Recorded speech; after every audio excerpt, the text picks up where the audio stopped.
Hello students, good evening to all of you. कैसे हैं आप सभी लोग। आज का अपना केमिकल बॉन्डिंग का बहुत ही इंपॉर्टेंट लेक्चर स्टार्ट कर रहे हैं हम लोग। जैसा कि हम लोगों ने स्टार्ट तो थ्योरेटिकल पार्ट में पिछले लेक्चर में ही कर दिया था, हाइब्रिडाइजेशन, बट आज हम हाइब्रिडाइजेशन के और भी बहुत से इंटरेस्टिंग क्वेश्चंस समझेंगे। तो पिछले लेक्चर में मैंने आपको sp हाइब्रिडाइजेशन पढ़ाया था और sp हाइब्रिडाइजेशन में मैंने आपको दो एग्जांपल कराए थे। एक था BeCl2 और दूसरा था CO2। तो BeCl2 वाले में अपना रिजल्ट ये आया था, ये सब पिछले लेक्चर का ही है। sp hybridization, linear 180 degree structure, lobe diagram, ये सारी चीजें हम लोगों ने बनाई थी। फिर CO2 वाले में हमें एक चीज और एक्स्ट्रा मिल गई जानने को कि ये पाई बॉन्ड का नेचर क्या होगा। तो आई थिंक सभी लोगों को ये समझ में आ गया होगा, 2p पाई बॉन्डिंग होती है CO2 मॉलिक्यूल में, जो कि कोई भी चार्ट याद करने से रटने से नहीं मिलने वाला। तो बेहतर यही है कि जो मेथड मैं आपको हाइब्रिडाइजेशन के लिए बता रहा हूं वो मेथड ही सीखा जाए, क्योंकि उसमें बहुत सारा फायदा है। ये क्वेश्चन मैंने आपको होमवर्क में दिया था, N2O सॉल्व हुआ किसी से? N2O होमवर्क में दिया था आप सभी को। चलिए एग्जाम्पल नंबर 3 की तरफ बढ़ते हैं। क्वेश्चन में दिया था मैंने N2O और हमारा सेंट्रल एटम नाइट्रोजन है। नाइट्रोजन का मतलब 1s2, 2s2 और 2p3। हालांकि मुझे 1s बनाने की कोई खास जरूरत भी नहीं थी, मेरा काम तो सिर्फ आउटर मोस्ट शेल से ही चल जाएगा। 2s और 2p, 2s और 2p लिख भी लीजिए। 2s2, 2p3 ये नाइट्रोजन की ग्राउंड स्टेट है। अब हमारे पास एलिमेंट कौन कौन से हैं? एक नाइट्रोजन तो सेंट्रल एटम हो गया, अब एक ऑक्सीजन और एक नाइट्रोजन, हमारे पास दो एटम है और इन दोनों को टोटल बनाने हैं 5 बॉन्ड। नाइट्रोजन 3 बॉन्ड बनाएगा और ऑक्सीजन 2 बॉन्ड बनाएगा, तो टोटल कितने बॉन्ड बनने हैं? 5। तो ऑब्वियस सी बात है कि सेंट्रल एटम के पास 5 अनपेयर्ड इलेक्ट्रॉन होने चाहिए, लेकिन यहां पर सेंट्रल एटम के पास सिर्फ 3 अनपेयर्ड इलेक्ट्रॉन है। तो इस वाले को एक्साइट करा देते हैं, 2s वाले को एक्साइट करा देते हैं। किसमें? D में। लेकिन फिर से समस्या, 2 में D होता ही नहीं है। अब तो आप लोगों ने स्ट्रक्चर ऑफ एटम में भी देख लिया, 2D पॉसिबल नहीं है। क्यों पॉसिबल नहीं है आप ये भी जानते हैं, N और L की वैल्यू सेम हो जाएगी। तो यहां तो फंस गए। बताइए किसी का आंसर आ रहा है? किसी का आंसर आया इसका? N2O का 2 में D तो होता नहीं है। 3s, आर्यन क्या बात कर रहे? 3s, अच्छा 3s में शिफ्ट कर दें। अरे नहीं भाई, ये बात समझो पहले। आप 2s, 2p, 2s का इलेक्ट्रॉन 2p में जंप करा सकते हो for the same shell. 3s 3p में जंप करा सकते हो, है ना, 3D में जंप करा सकते हो। इसका मतलब ये थोड़ी ना कि 4D में जंप करा देंगे या 4s में जंप करा देंगे, ऐसा नहीं कर पाएंगे। नाइट्रोजन सेकेंड पीरियड का एलिमेंट है ना, तो ये काम तो नहीं कर पाएंगे कि 3s में जंप करा दे।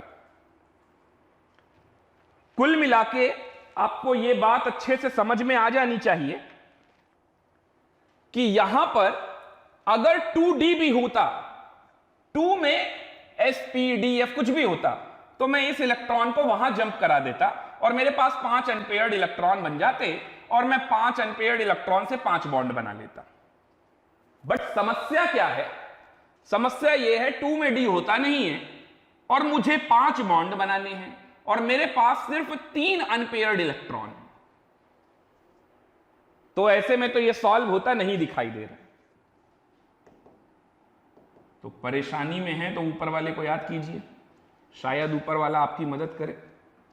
देखिए जब ऐसा कभी होगा कि अगर आप एक्साइट ना करा पा रहे हो और आपको बॉन्ड बनाने हो और आपके पास एक पेयर्ड इलेक्ट्रॉन है, तब उसी कंडीशन पर जाकर कोऑर्डिनेट आता है।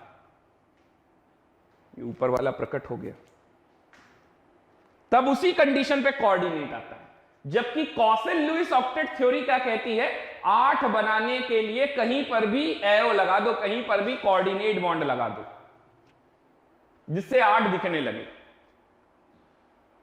बट वीबीटी क्या कहता है, हाइब्रिडाइजेशन का कंसेप्ट क्या कहता है कि भाई 8 से ज्यादा भी हो सकते हैं, कम भी हो सकते हैं, इससे कोई मैटर नहीं करता। कोऑर्डिनेट तभी आएगा जब एक्साइट करा ना पा रहे हो, जब बॉन्ड भी बनाना हो और एक्साइटेशन भी ना पॉसिबल हो।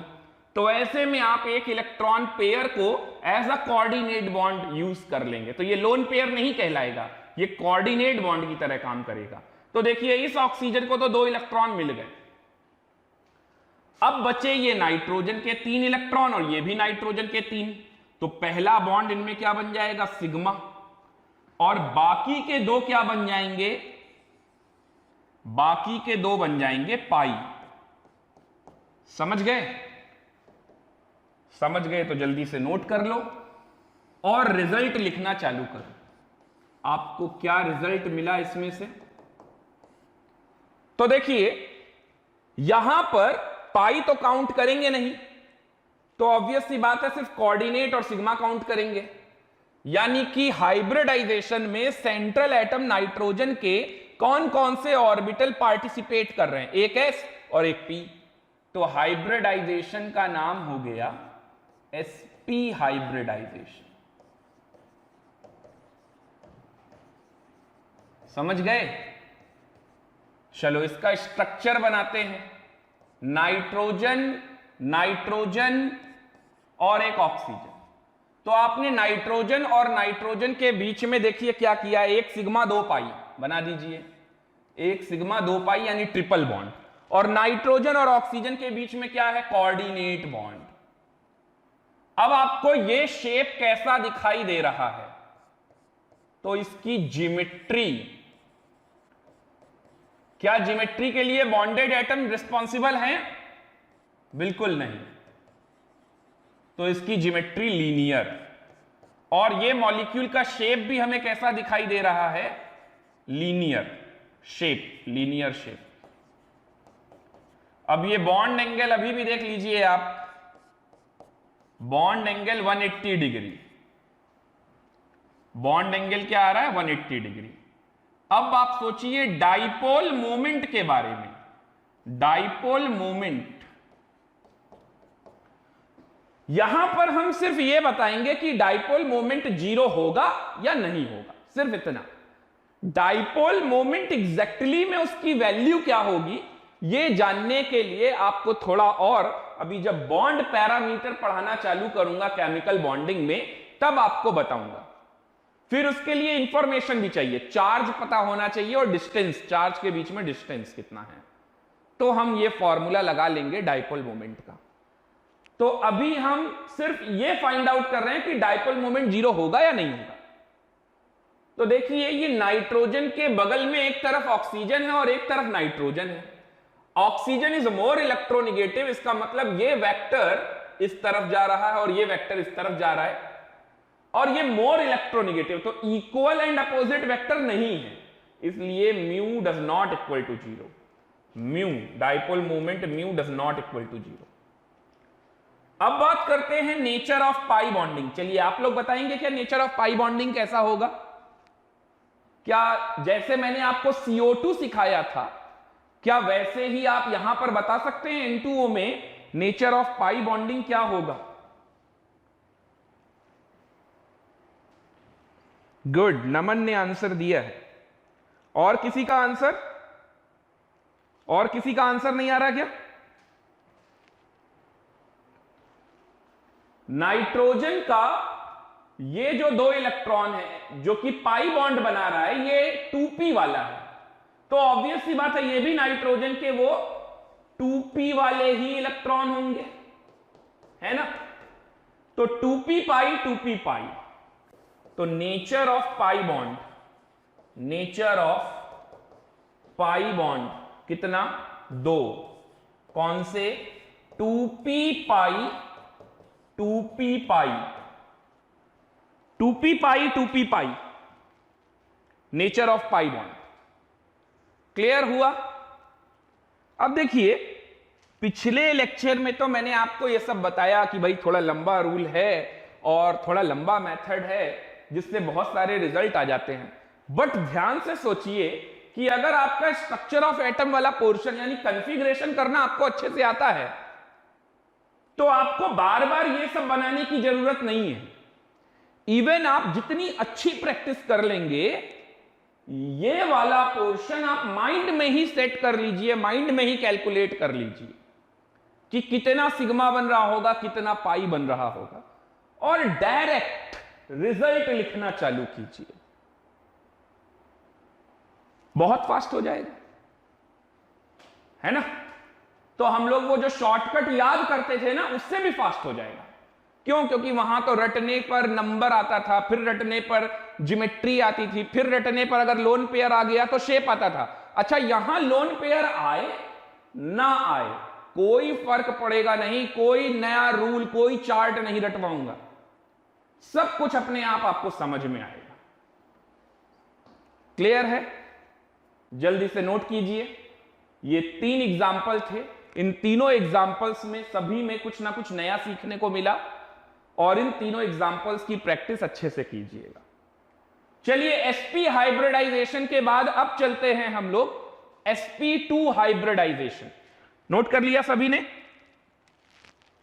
यहां तक सभी ने नोट कर लिया? sp हाइब्रिडाइजेशन के बाद अब चलते हैं हम लोग sp2 हाइब्रिडाइजेशन पर। तो भाई क्या होता है sp2 हाइब्रिडाइजेशन? जैसे sp था वैसे ही sp2, एक s ऑर्बिटल और 2 p ऑर्बिटल की मिक्सिंग होगी, जिससे कितने हाइब्रिड ऑर्बिटल बनेंगे? 3। और ये 3 हाइब्रिड ऑर्बिटल ऐसे बनेंगे। ये कैसा ऑर्बिटल है? Hybrid orbital. अब सोचिए मैंने आपको क्या बताया था हाइब्रिडाइजेशन के की पॉइंट्स में, जो भी हाइब्रिड ऑर्बिटल बनेंगे उनमें इलेक्ट्रॉन डेंसिटी है और वो आपस में एक दूसरे के साथ इस तरह से ओरिएंट होंगे ताकि उन्हें मिनिमम रिपल्शन फील हो। तो अभी जो सेंट्रल एटम है उसी के ये 3 हाइब्रिड ऑर्बिटल बने हैं। अब वो आपस में किस तरीके से ओरिएंट होंगे जरा देखिए।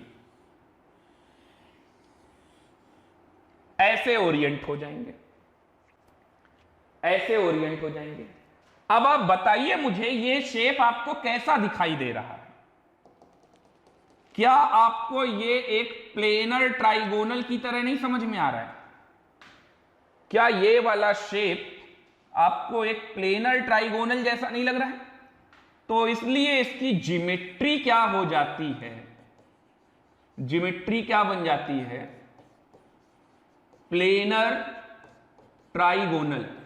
अब देखिए एक बहुत इंपॉर्टेंट बात मैं आपको बता रहा हूं।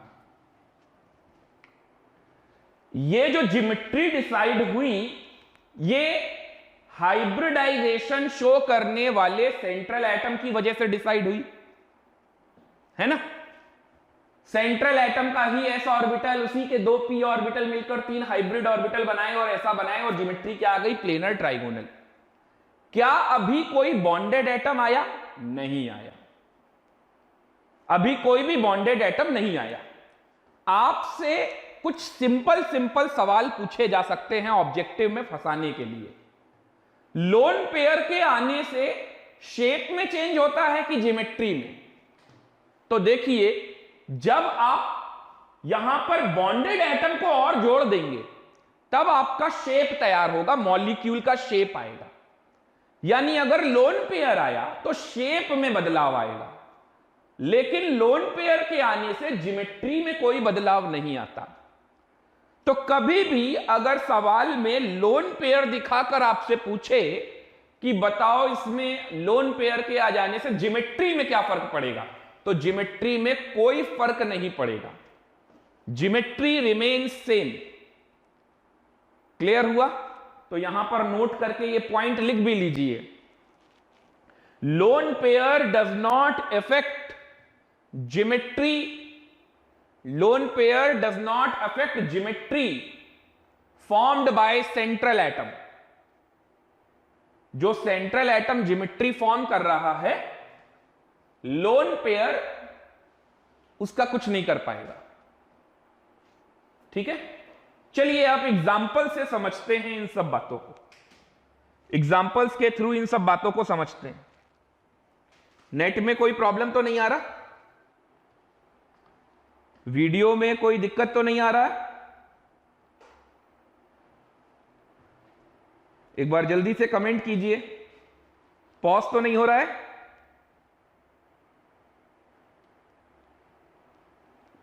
देख लीजिए जल्दी से।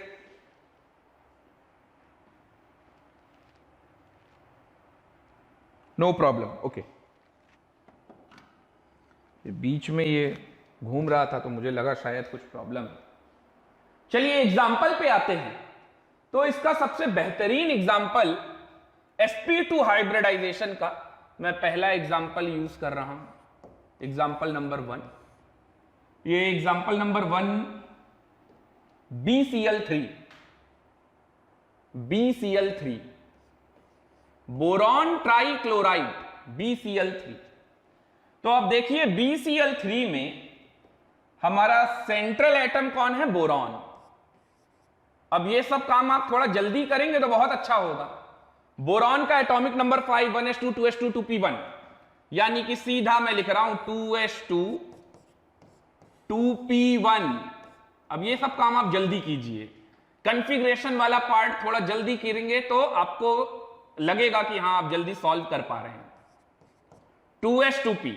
अब देखिए 3 क्लोरीन एटम, जितने भी बॉन्डेड एटम है उनको जल्दी से लिख लिया कीजिए और देखिए उनकी रिक्वायरमेंट क्या है। तो रिक्वायरमेंट है 3 बॉन्ड की, 3 इलेक्ट्रॉन हैं, ये इनकी आउटर मोस्ट शेल में 7 इलेक्ट्रॉन हैं, एक बॉन्ड बनाना चाहता है इसीलिए अपना 1 इलेक्ट्रॉन लेकर आया है शेयरिंग के लिए। तो इसका मतलब मुझे 3 बॉन्ड बनाने हैं। मेरे पास कितने अनपेयर्ड इलेक्ट्रॉन हैं? 1, तो 3 बॉन्ड तो नहीं बन पाएंगे। इसका मतलब एक्साइटेशन कराना यहां पर जरूरी है, तो एक्साइट करा देंगे, तो हम एक्साइट करा देंगे।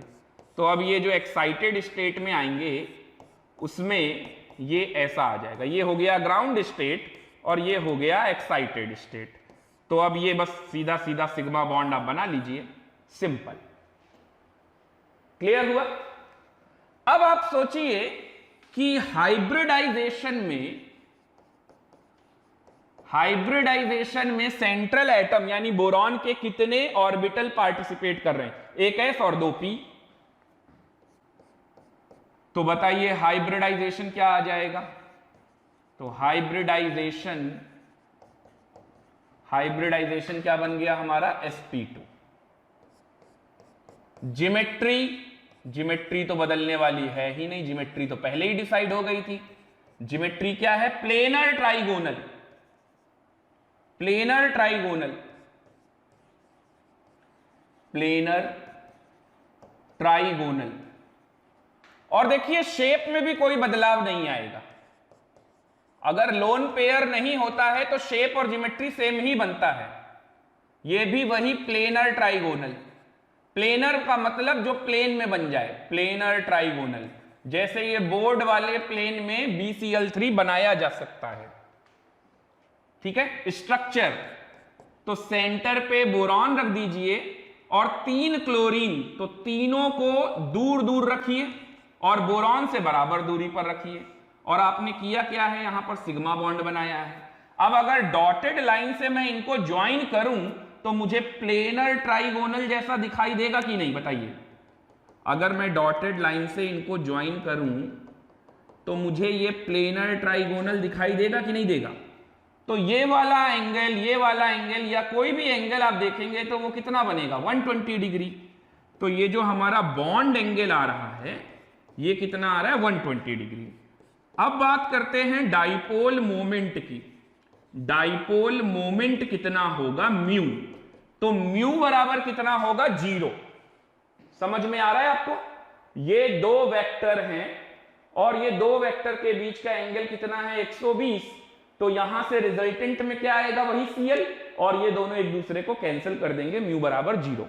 अब पाई बॉन्ड हमारे पास है नहीं, तो नेचर ऑफ पाई बॉन्ड बताने की यहां कोई जरूरत नहीं है। अगर आप कहें लोब डायग्राम, तो वो बनाया जा सकता है। लोब डायग्राम को एक बार मैं जरूर डिस्कस करना चाहूंगा। ये देखिए, ये बोरॉन के 3 हाइब्रिड ऑर्बिटल, और अब क्लोरीन जब आएगा तो क्लोरीन अपना ऑर्बिटल इस तरह से यूज करेगा, ठीक है ना। और ये क्लोरीन के p ऑर्बिटल्स हैं, जिनके साथ यहां पर बॉन्डिंग दिखाई जा रही है। इसको बना लीजिएगा थोड़ा ठीक से, ठीक है। तो ये क्या हो गया हमारा लोब डायग्राम, BCl3।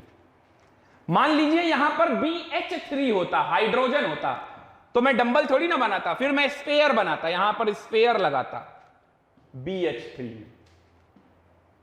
ठीक है। नोट कीजिए जल्दी से, यहां तक कुछ पूछना,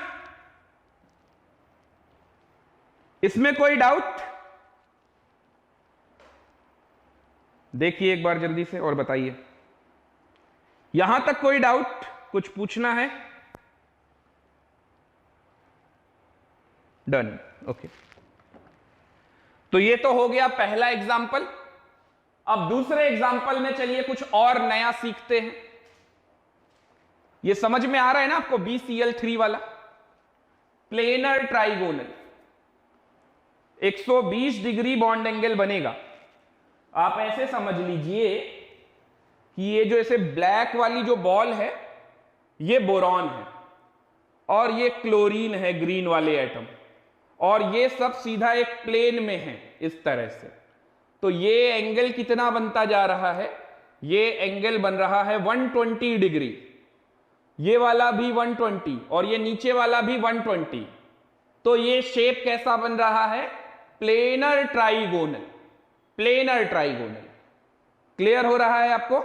ये एक तरीके से प्लेनर ट्राइगोनल जैसा शेप आ जाएगा BCl3 के लिए। ओके, चलिए अगले एग्जाम्पल में आते हैं। नेक्स्ट एग्जाम्पल है SO3। चलिए आप लोग बनाइए जल्दी से। Example number 2, SO3, sulphur trioxide. तो सेंट्रल एटम कौन हुआ? सल्फर। सल्फर की आउटर मोस्ट शेल में 6 इलेक्ट्रॉन है ना, और इसका कॉन्फ़िगरेशन अगर आप करेंगे 16 होता है एटॉमिक नंबर। तो 1s2 2s2 2p6 3s2 3p4, just oxygen के जैसा। जैसे ऑक्सीजन के लिए 2s2 2p4, वैसे सल्फर के लिए 3s2 3p4, 3s2 3p4, 3s 3p, ठीक है। अब जरा आप देखिए कि आपके पास बॉन्डेड एटम कितने हैं। तो वो है 3 ऑक्सीजन। तीनों ऑक्सीजनों को 2-2 बॉन्ड बनाने हैं, यानी टोटल बॉन्ड कितने हो जाएंगे? 6। टोटल 6 बॉन्ड बनाने। तो मेरे पास कितने अनपेयर्ड इलेक्ट्रॉन हैं? सिर्फ 2। तो क्या करना पड़ेगा? एक्साइट। क्या एक्साइटेशन पॉसिबल है? बिल्कुल पॉसिबल है, क्योंकि 3s 3p के साथ साथ 3d भी होता है। 3s 3p के साथ साथ 3d भी होता है, ठीक है ना। तो 3d भी होगा यहां पर। तो हम क्या करेंगे? पहले ये वाला इलेक्ट्रॉन जंप कराएंगे। तो कितने अनपेयर्ड इलेक्ट्रॉन हो जाएंगे? 4। क्या इससे हमारा काम बना? नहीं। तो हमें फिर ये वाला इलेक्ट्रॉन भी जंप कराना पड़ेगा, ये वाला इलेक्ट्रॉन भी जंप कराना पड़ेगा। तो अब आप जो एक्साइटेड स्टेट में आ गए, कुल मिला के एक बात समझ में आई आपको, एक्साइटेशन हमेशा कब कराते हैं? On demand of bonded atom, on demand of bonded atom. अब देखिए ये बन गया, ये एग्जाम्पल कुछ नया सिखाएगा आपको। अब चलिए आप लोग बताइए क्या करना होगा और इसका रिजल्ट क्या आएगा। थोड़ा आप लोग सॉल्व कीजिए। हाइब्रिडाइजेशन, बताना है, ज्योमेट्री बतानी है, शेप बताना है,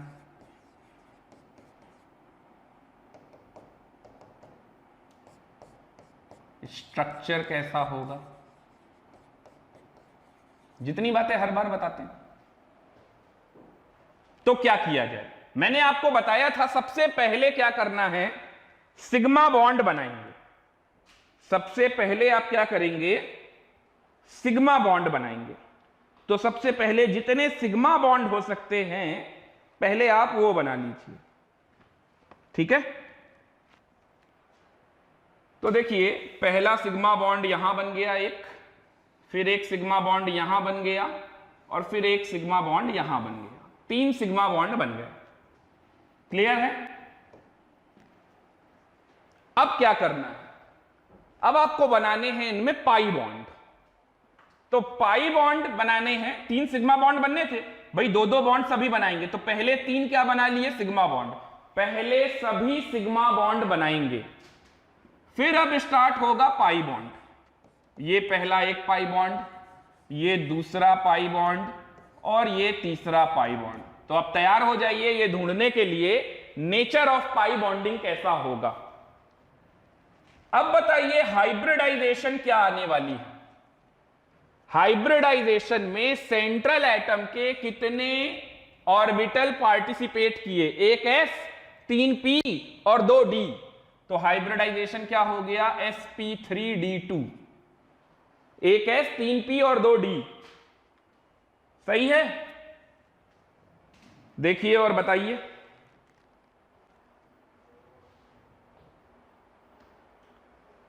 सही लिखा है। अरे समझ में आ रहा है जो सिखा रहा हूं। स्मृति ने सही बताया, sp3d2 नहीं होगा। हाँ, अरे sp3d2 कैसे हो जाएगा यार। मैं पूरे हाइब्रिडाइजेशन में जब तक सही नहीं बताओगे ऐसे गलत गलत लिख के पढ़ाऊंगा। पाई बॉन्ड काउंट नहीं करेंगे ना हाइब्रिडाइजेशन में। तो सिग्मा बॉन्ड कितने बने, क्या क्या काउंट करते हैं, सिग्मा, लोन पेयर और कोऑर्डिनेट। तो लोन पेयर है नहीं, कोऑर्डिनेट है नहीं, तो सिग्मा काउंट करो, 3 ही तो है, एक s और 2 p। अब आप सोचिए, अगर आप ये सोचो कि कहीं पर भी बना देंगे सिग्मा, पहले बनाओ बाद में बनाओ, क्या फर्क पड़ता है। तो मान लीजिए आपने 2 सिग्मा बॉन्ड इस d से बनाए होते और एक सिग्मा बॉन्ड p से बनाया होता, तब आप हाइब्रिडाइजेशन का नाम क्या बोलते, pd2। इसीलिए सबसे पहले सिग्मा बॉन्ड बनाएंगे, और होना भी यही चाहिए। 2 एटम के बीच में बनने वाला पहला बॉन्ड पाई थोड़ी ना होता है, पहला बॉन्ड तो सिग्मा होता है। तो हर 2 एटम के बीच में बनने वाला पहला बॉन्ड आप सिग्मा ही बनाएंगे। तो ये गलत है, इसका सही आंसर है sp2, ज्योमेट्री। जल्दी से लिखिए रिजल्ट पूरा, प्लेनर ट्राइगोनल, प्लेनर ट्राइगोनल, और शेप में भी प्लेनर ट्राइगोनल। स्ट्रक्चर कैसे बनेगा, जो काम आपने यहां किया है वही बताना है। SO3, तो सल्फर को घेर लेना है 3 ऑक्सीजन से। समझ में आ रहा है ना कैसे स्ट्रक्चर बनता है, SO3। अब सल्फर और इन तीनों ऑक्सीजन के साथ आपने यहां क्या किया, पहले इन सब में एक एक सिग्मा बॉन्ड बनाया, और फिर इन सब में एक एक पाई बॉन्ड बनाया। यही काम तो किया है ना। तो ये हो गया स्ट्रक्चर। अब आप याद करो, जब मैंने आपको ऑक्टेट थ्योरी में लुईस डॉट स्ट्रक्चर बनाना सिखाया था, उसकी भी बात करते हैं। तो वो सही था या गलत, चलिए उस पर भी बात करते हैं।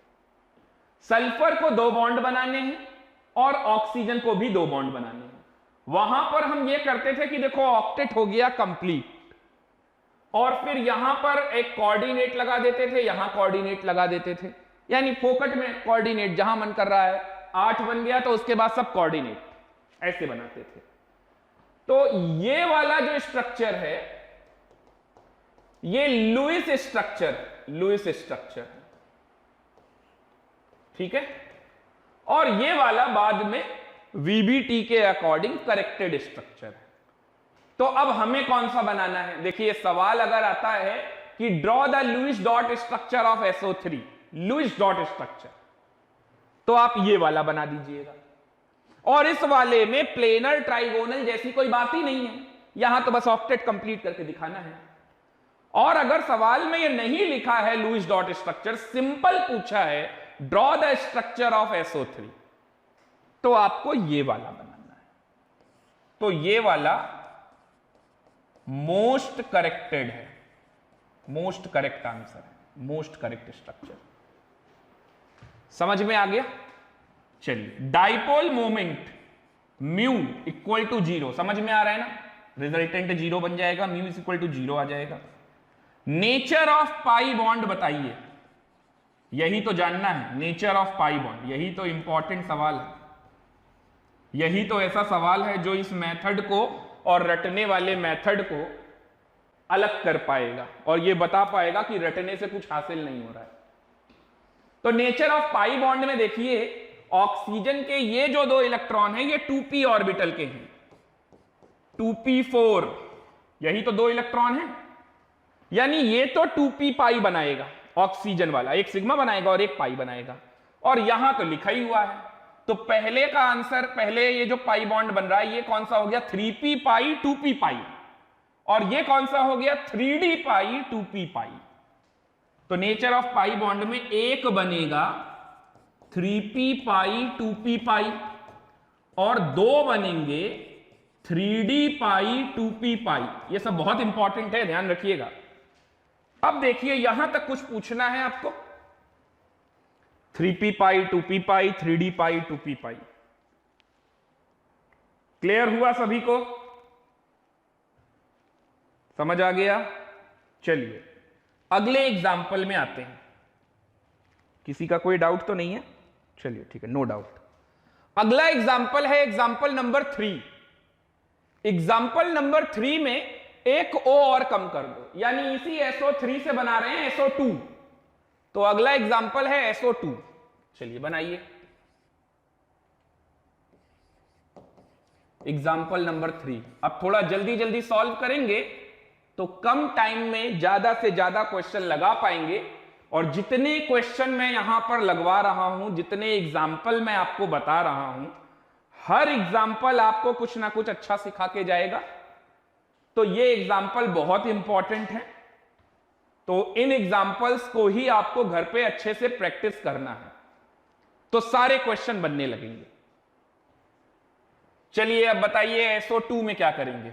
अब तो समझ में आ गया ना सल्फर के लिए, अब तो जल्दी सॉल्व कर लोगे।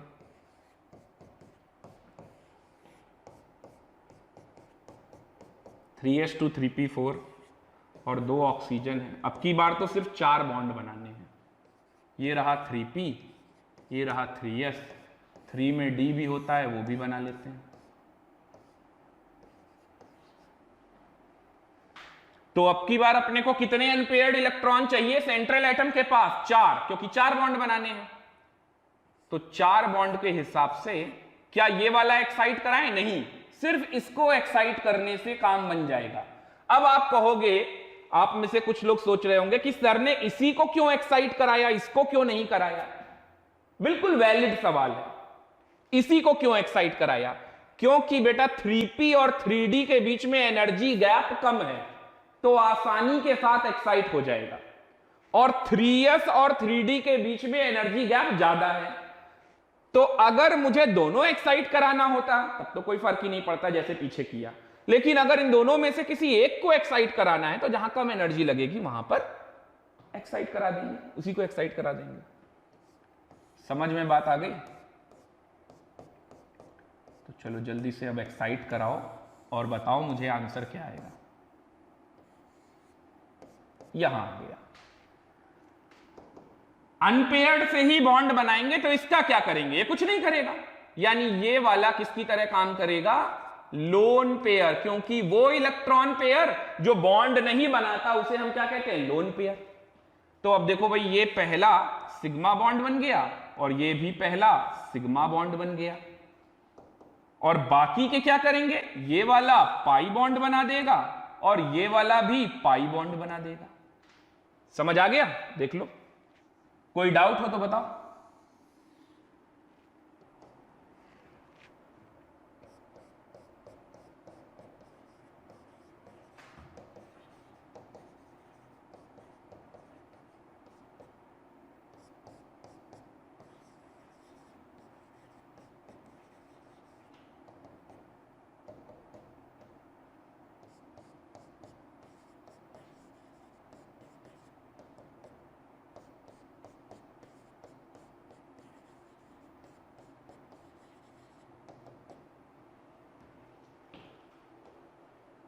यहां तक क्लियर हुआ?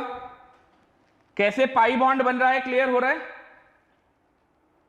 किसी की कोई समस्या तो नहीं है? चलिए अब देखिए यहां पर क्या हुआ। आपने सल्फर के साथ 2 ऑक्सीजन एटम को बॉन्ड किया है, तो सल्फर और ऑक्सीजन, तो यहां पर हमें हाइब्रिडाइजेशन सबसे पहले बतानी है। तो हाइब्रिडाइजेशन में सेंट्रल एटम का क्या क्या काउंट करेंगे? लोन पेयर काउंट करेंगे, सिग्मा बॉन्ड काउंट करेंगे, लेकिन पाई वाले को काउंट नहीं करेंगे। यानी हाइब्रिडाइजेशन क्या हो गई? sp2। हाइब्रिडाइजेशन क्या हो गई? sp2, जिसमें कि एक लोन पेयर है। अगर आप चाहें तो अपने लिए अलग से एडिशनल इंफॉर्मेशन में लिख सकते हैं with 1 lone pair, with 1 lone pair. जरूरत नहीं है आपसे हाइब्रिडाइजेशन पूछे, आप सिर्फ बताना sp2। ज्योमेट्री क्या होती है? तो लोन पेयर आए या ना आए, अगर हाइब्रिडाइजेशन sp2 है तो ज्योमेट्री क्या होगी? Planar trigonal, planar trigonal. अब बात आती है शेप और स्ट्रक्चर क्या होगा। पहले आपने SO3 बनाया था, याद है आपको? पहले आप SO3 बनाते थे तो 3 ऑक्सीजन ऐसे लगाते थे। अब आपको एक ऑक्सीजन हटा देना है। देखिए ध्यान से, पहले SO3 ऐसे बनाते थे, अब आप एक ऑक्सीजन हटा दो तो अब सिर्फ 2 ही ऑक्सीजन के साथ बॉन्ड बनाना है। तो ये 2 ऑक्सीजन के साथ बॉन्ड कैसे बनाना है? पहले इन दोनों के साथ आपने सिग्मा बनाया और फिर इन दोनों के साथ आपने पाई बनाया, और इसके साथ साथ आपके पास 2 लोन पेयर इलेक्ट्रॉन। ये लोन पेयर 1 है और लोन पेयर इलेक्ट्रॉन कितने हैं? 2। ये लोन पेयर, यानी कि लोन पेयर के आ जाने से अब ये जो शेप है वो प्लेनर ट्राइगोनल जैसा नहीं दिख रहा है। क्यों नहीं दिख रहा है? चाहे शेप ऐसे बनाओ या फिर आप इसको ऐसे समझ लो, कई बुक्स में ऐसे भी बनता है।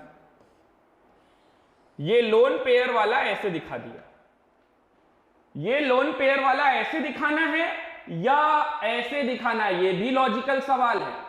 यानी ये जो p ऑर्बिटल पूरा बनाना है या सिर्फ ऐसा बनाना है? तो चलिए वहां पर चलते हैं। ये s ऑर्बिटल में लोन पेयर है।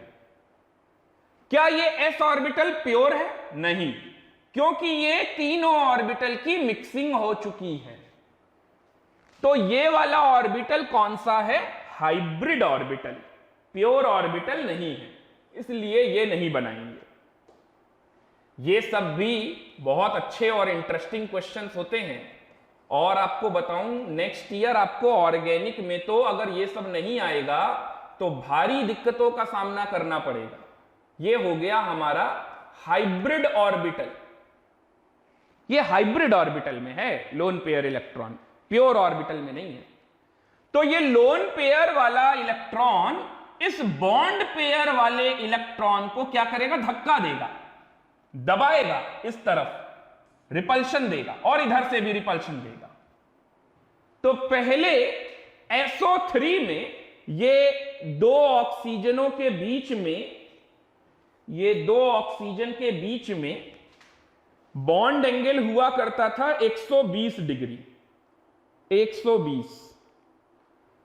अब यहां पर आ गया लोन पेयर, यहां पर लोन पेयर, ये लोन पेयर धक्का दे रहा है किसको? लोन पेयर बॉन्ड पेयर वाले को रिपल्शन करता है। क्यों रिपल्शन करता है भाई? अरे इलेक्ट्रॉन इलेक्ट्रॉन आपस में रिपल्शन नहीं करेंगे क्या?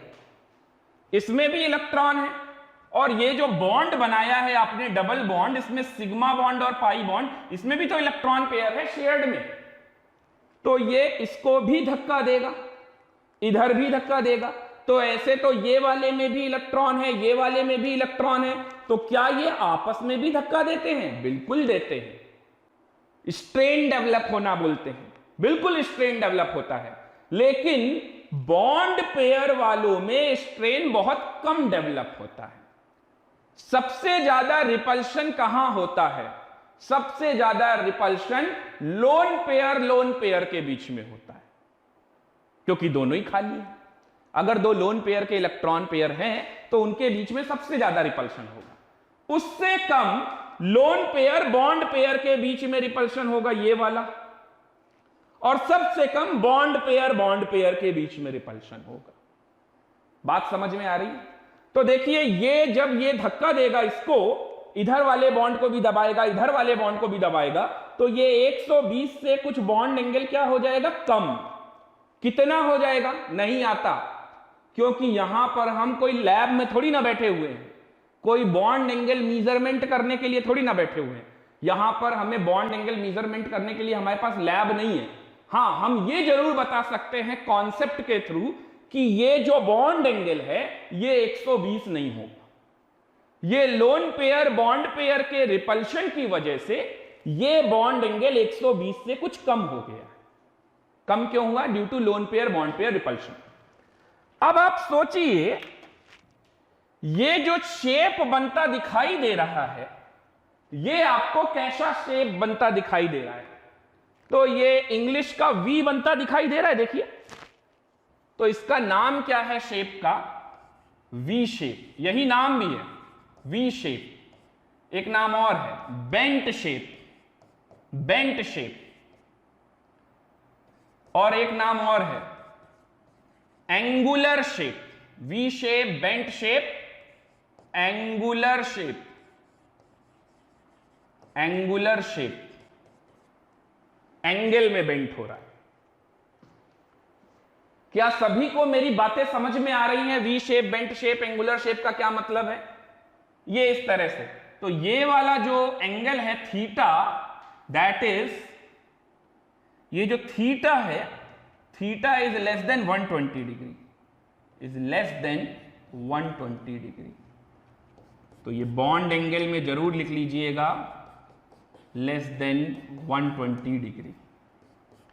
अब बारी आती है डाइपोल मोमेंट की म्यू। तो देखिए, ये 120 से कम एंगल है और ये दो वेक्टर हैं, तो इन दोनों के बीच से रिजल्टेंट जाएगा, यहां से कहीं जाएगा रिजल्टेंट।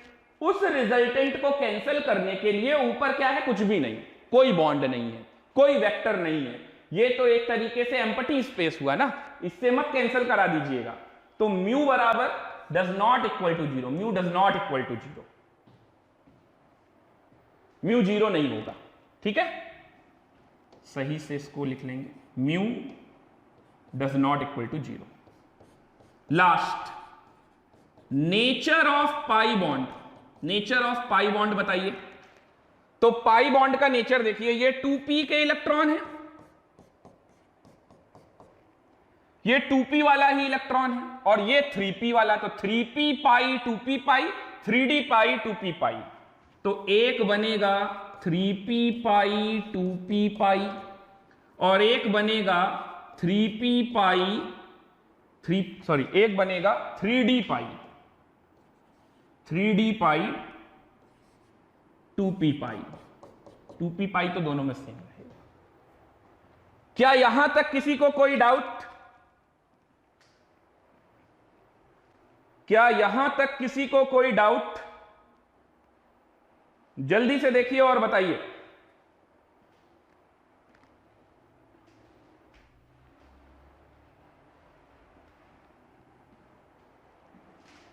यहां तक कुछ पूछना है क्या?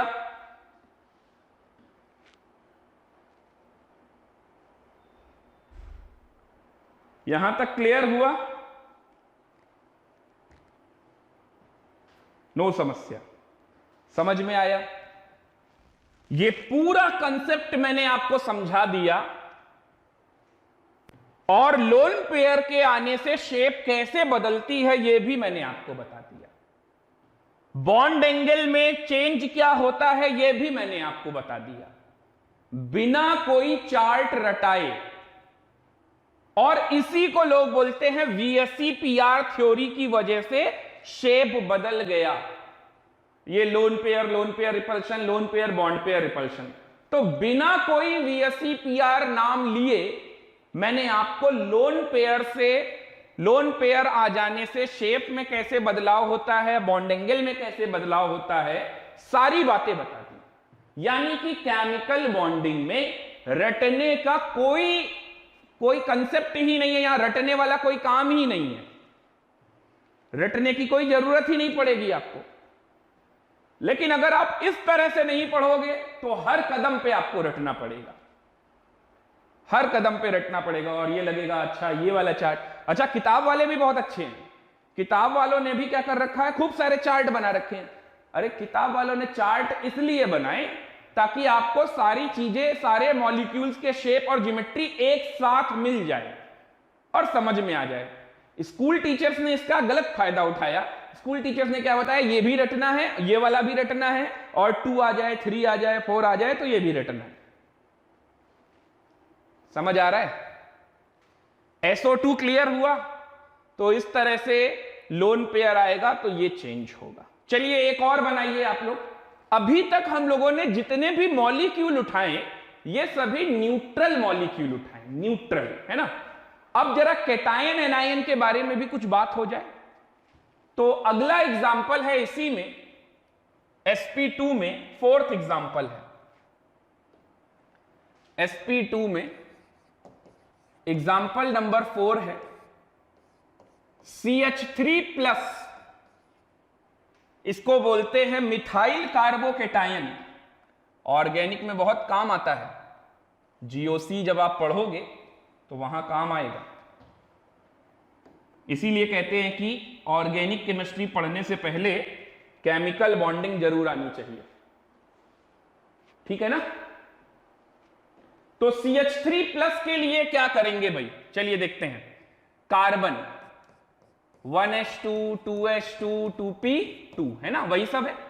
तो ये 2s बनाया और ये 2p बनाया, 2s2 2p2, ये 2s, ये 2s और ये 2p, और 3 हाइड्रोजन है तो 3 बॉन्ड बनाने हैं। और मेरे पास अनपेयर्ड इलेक्ट्रॉन कितने हैं, 2। इसका मतलब मैं एक को एक्साइट करा सकता हूं। अगर मैं इसको एक्साइट करा लूं तो कार्बन तो हम सब जानते हैं टेट्रावेलेंट होता है ना, 9th क्लास से ही रटा दिया जाता है, कार्बन टेट्रावेलेंट होता है। चलिए अब अनपेयर्ड इलेक्ट्रॉन है 4 और बॉन्ड बनाने हैं 3, तो एक का क्या करेंगे, ध्यान से देखिए, एक +B है, +B लिखा हुआ है। ये प्लस आप पूरे CH3 के ऊपर समझ लो या कार्बन के ऊपर समझ लो, तो इसका मतलब मुझे एक इलेक्ट्रॉन हटा देना चाहिए, यानी मैं एक इलेक्ट्रॉन को यहां से गायब कर दूं, तो एक इलेक्ट्रॉन मैं कट कर दे रहा हूं ये प्लस की वजह से। अब मुझे 3 बॉन्ड बनाने हैं और 3 अनपेयर्ड इलेक्ट्रॉन है, तो ये तो सीधा सीधा बन गया सिग्मा 3 सिग्मा। तो हमारा हाइब्रिडाइजेशन क्या आ जाएगा, मैं H से लिख रहा हूं हाइब्रिडाइजेशन, बहुत लंबा टाइम लगता है हाइब्रिडाइजेशन पूरा लिखने में। तो हाइब्रिडाइजेशन क्या आ जाएगा, sp2। क्यों, सेंट्रल एटम के कौन कौन से ऑर्बिटल पार्टिसिपेट हुए, एक s और 2p, sp2। इस हिसाब से हमारा ज्योमेट्री क्या हो जाएगा, ज्योमेट्री तो वही होना है, प्लेनर ट्राइगोनल, प्लेनर ट्राइगोनल। लेकिन इसका स्ट्रक्चर कैसे बनाएंगे, शेप क्या होगा, शेप भी यही होगा, प्लेनर ट्राइगोनल, शेप भी सेम है। अच्छा, तो स्ट्रक्चर कैसा बनता होगा वो जरूर सीख लेते हैं। स्ट्रक्चर देखिए, यहां पर 3 एटम बनाने हैं, तो कार्बन बनाया और 3 हाइड्रोजन बिल्कुल ऐसे ही बना देंगे, ठीक है। तो ये प्लेनर ट्राइगोनल जैसा बन रहा है कि नहीं बन रहा है। अब यहां पर कोई इलेक्ट्रॉन नहीं है, इसका मतलब हुआ ये ऑर्बिटल कैसा है, एम्प्टी, खाली है। ये ऑर्बिटल कैसा है, एम्प्टी ऑर्बिटल है।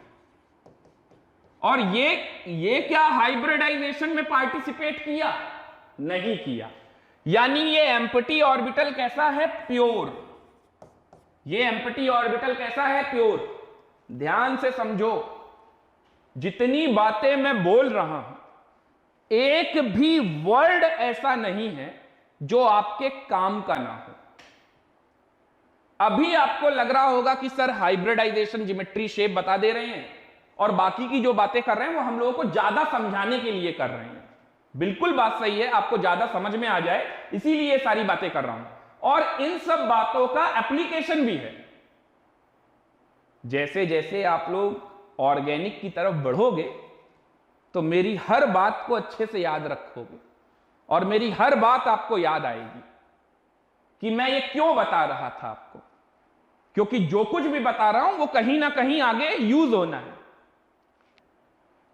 कार्बन में ये जो ऑर्बिटल है p का ऑर्बिटल, ये एम्प्टी ऑर्बिटल है और ये प्योर ऑर्बिटल है। यानी आप कैसा बनाओगे, ऐसा हाइब्रिड की तरह नहीं बनाना, ये एम्प्टी प्योर ऑर्बिटल है। समझ में बात आई? अभी तो सिर्फ स्ट्रक्चर बना के रख लो, अब जब ऑर्गेनिक में जीओसी पढ़ोगे तो आपको ये बातें और समझ में आएंगी। इंटरमीडिएट्स में पढ़ाया जाएगा आपको कार्बोकेटायन, कार्बेन आयन, तो आपको ये सारी बातें और समझ में आएंगी। और स्पेशली जब आप रिएक्शन मैकेनिज्म की तरफ दौड़ोगे, तो जब आप रिएक्शन मैकेनिज्म की तरफ आओगे तो आपको अच्छे से समझ में आने के लिए ये सारे पॉइंट्स का पता होना बहुत जरूरी, तभी आपको समझ में आएगा कि अगर कोई अटैकिंग रिएजेंट अटैक करेगा तो हाइब्रिड ऑर्बिटल में करेगा कि प्योर ऑर्बिटल में करेगा, सारी बातें आपको समझ में आएंगी। ठीक है, नोट कीजिए जल्दी से। बॉन्ड एंगल की बात करें तो बॉन्ड एंगल कितना होगा, इसको एज ए एम्प्टी स्पेस लेना है आपको, एम्प्टी ऑर्बिटल है। ठीक है, बॉन्ड एंगल कितना होगा, 120 डिग्री। डाइपोल मोमेंट कितना होगा, 0। अरे अब की बार तो होना ही है 0, क्योंकि ये और ये और ये तीनों एक दूसरे को क्या कर देंगे, कैंसिल आउट कर देंगे वेक्टर, है ना। तो डाइपोल मोमेंट यहां कैसा, प्लेनर है ना। और क्या हो सकता है, पाई बॉन्ड है नहीं तो नेचर ऑफ पाई बॉन्ड बनाने की कोई जरूरत नहीं है। चलिए, क्लियर हुआ? कोई डाउट? देखिए जल्दी से देखिए और बताइए मुझे, यहां तक कोई डाउट? क्लियर हो गया। चलिए, तो ये था हमारा sp2 हाइब्रिडाइजेशन, sp2 हाइब्रिडाइजेशन। अब चलते हैं हम अगले एग्जाम्पल की तरफ। अगला एग्जाम्पल क्या, बल्कि अगले हाइब्रिडाइजेशन की तरफ, sp3 हाइब्रिडाइजेशन। नेक्स्ट हेडिंग डालेंगे आप सभी मेरे साथ, sp3 hybridization. sp3 hybridization, hybridization. So what is sp3 hybridization, जिसमें एक s ऑर्बिटल और 3 p ऑर्बिटल, कौन से 3 ही तो होते ही है, px, py, pz, इनकी इंटरमिक्सिंग से कितने हाइब्रिड ऑर्बिटल जनरेट होंगे, 4।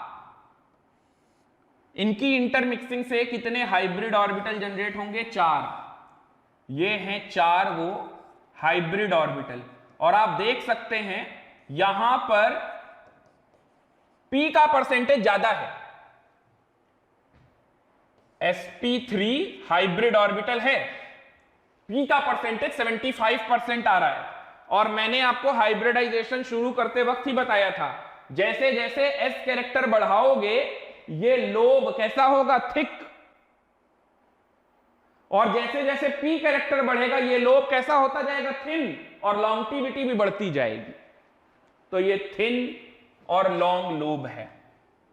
अब ये चारों हाइब्रिड ऑर्बिटल आपस में एक दूसरे के साथ कैसे अरेंज होंगे, in such a way that they feel minimum repulsion, in such a way that they feel minimum repulsion. अब एक्चुअल में ये फिगर 3D है और मेरे पास जो स्क्रीन आपको दिख रही है वो 2D है, थोड़ी सी तकलीफ होगी, लेकिन ये मैं तकलीफ आपको नहीं होने दूंगा, टेंशन मत लीजिए। अभी सिर्फ यहां पर समझिए, फिर आपको मॉडल से भी समझाता हूं।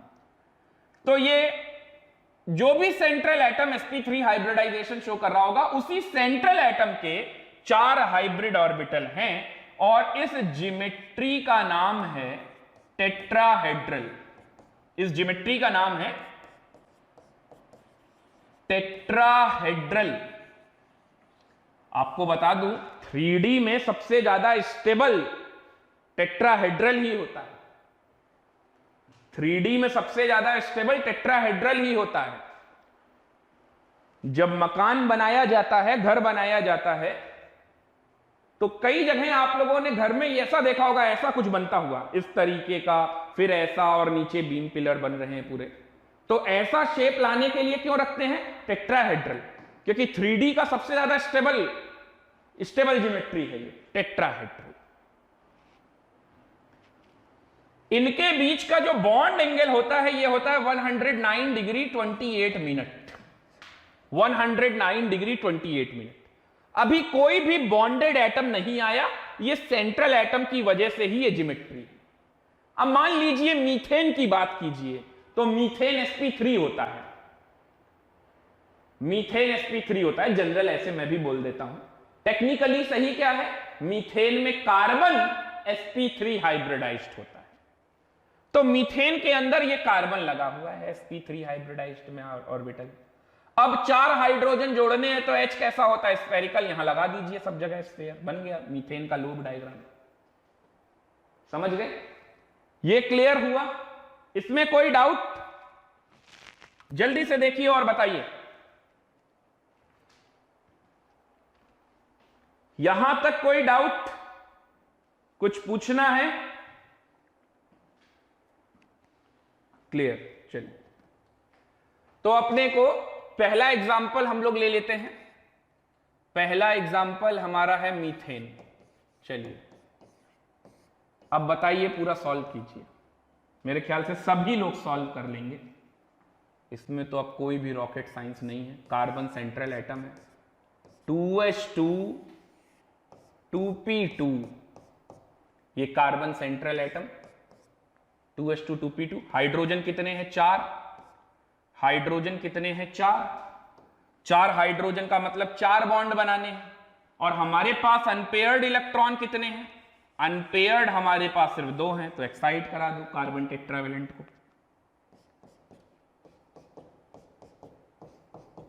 4 बॉन्ड बनाने हैं, इसको आप एक्साइट कराओ।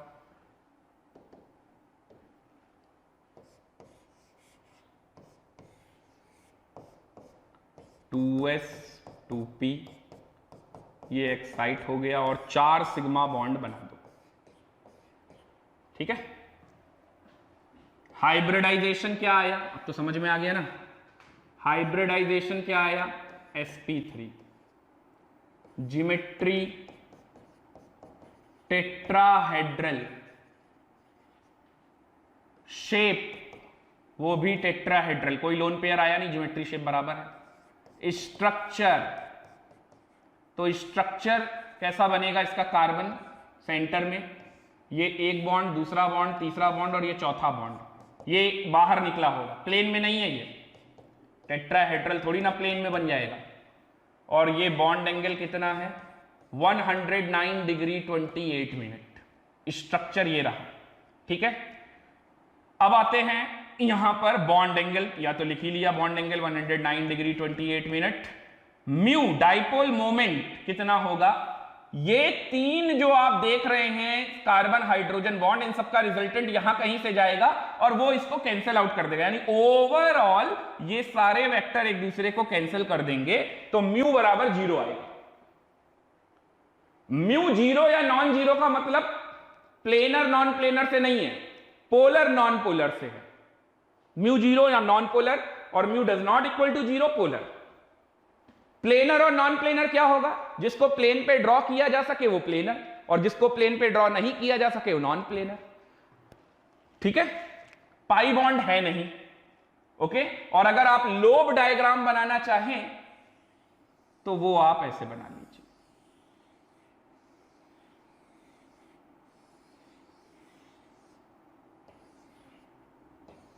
ये लोब डायग्राम बन जाएगा। CH4। अब आप देखिए, ये है हमारा मीथेन। अब आप बताइए इसको प्लेन पे लगा सकते हैं क्या, ये 3D फिगर है। अब अगर ये 3D मॉडल है, 3D फिगर है, तो इसको प्लेन पे नहीं बना सकते, यानी ये कैसा है, नॉन प्लेनर। ये ब्लैक वाली बॉल कैसी है, कार्बन, और ये व्हाइट वाला हाइड्रोजन, और ये 4 सिग्मा बॉन्ड। तो अब देखिए कार्बन से हर हाइड्रोजन बराबर बराबर दूरी पर है, और ये वाला जो बॉन्ड एंगल है ये वाला, ये कितना है, 109 डिग्री 28 मिनट, 109 डिग्री 28 मिनट। समझ में आ रहा है, 109 यहां से भी, ये वाला भी 109। अब इन सबका जब वेक्टर रिजल्टेंट आप देखोगे तो ये चारों बॉन्ड एक दूसरे को कैंसल आउट कर देंगे, क्योंकि ये 109 डिग्री 28 मिनट के हैं, तो ये चारों एक दूसरे को कैंसल आउट कर देंगे, तो म्यू कैसा आएगा? 0। क्लियर हुआ? क्या इस मॉडल को देखकर आप ये अंदाजा लगा सकते हैं, या इसको ना देखिए, सीधा इसी को समझिए, तो मैंने आपको और ज्यादा अच्छे से समझ में आ जाए इसलिए। ये मीथेन में मैंने बताया हर बॉन्ड एंगल बराबर है, कितनी दूरी पर? 109, ये भी 109, ये भी। तो बताइए कितने 109 डिग्री 28 मिनट आपको दिख रहे हैं इसके अंदर? इसके अंदर आपको कितने 109 डिग्री 28 मिनट दिखाई दे रहे हैं? जल्दी से कमेंट बॉक्स में अपना आंसर लिखिए।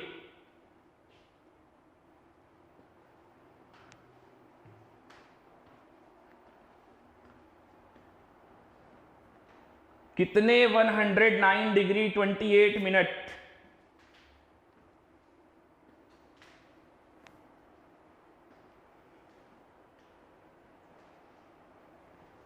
एक आंसर आया है अभी तक, अभी मालूम नहीं है सही है कि गलत। और भी लोग बताइए। बाकी भी सभी आंसर जल्दी टाइप कीजिए। अरे नंबर ही तो लिखना है यार, नंबर लिखने में कितनी देर लगती है? जल्दी से लिखिए।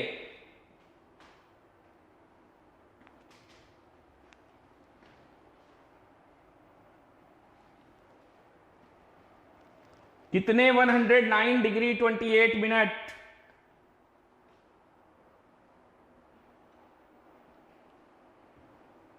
कैलकुलेट नहीं हो रहा क्या? जल्दी से कैलकुलेट कीजिए भाई और बताइए कितने 109 डिग्री 28 मिनट होंगे?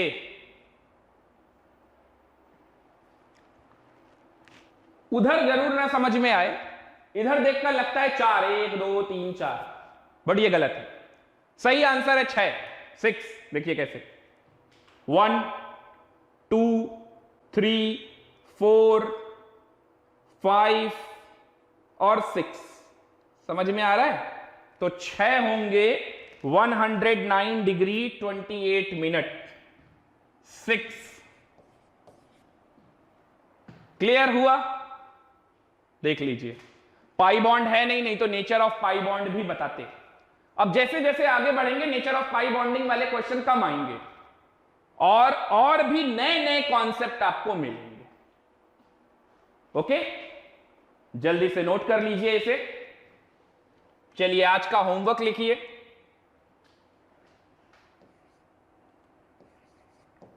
एग्जाम्पल नंबर 2 और एग्जाम्पल नंबर 3, 2 होमवर्क में क्वेश्चन दे रहा हूं। NH3 वाटर और दे दूं? चलो अब तो सैटरडे को ही क्लास होगी, और लिख लो।